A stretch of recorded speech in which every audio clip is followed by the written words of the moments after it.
Bismillahirrahmanirrahim. Assalamualaikum warahmatullahi wabarakatuh.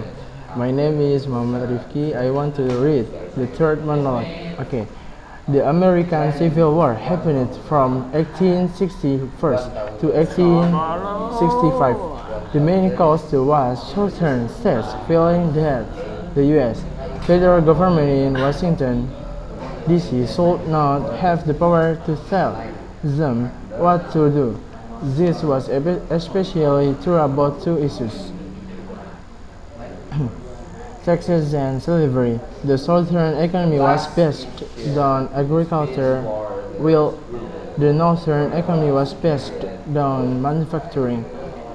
Southern crops like cotton were sold to factories, and then Southerners had to pay taxes on the finished goods sold back to them like clothing. Many Southerners felt this was unfair.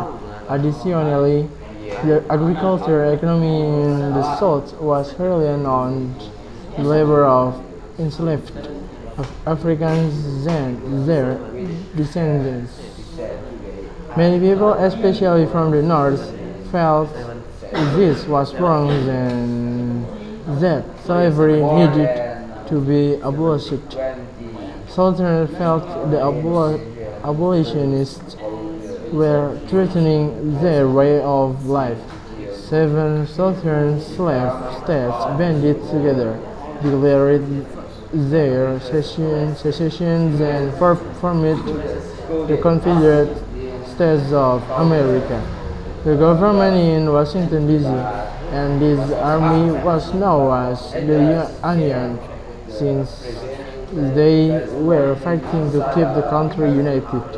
Abraham Lincoln was President of the United States during the Civil War.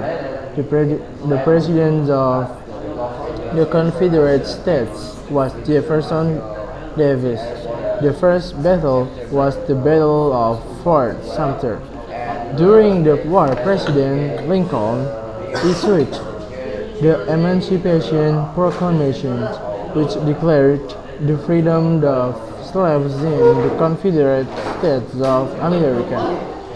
This action was supposed to show that Lincoln was still in charge of the entire United States. The Civil War was the bloodiest war fought inside the United States. 60,200 were killed and millions more were injured.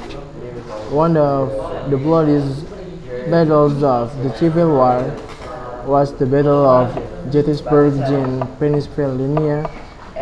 5,100 people from both sides died, more than in any other battle. The Civil War ended in 1865 when General Robert E. Lee of the Confederate Army surrendered.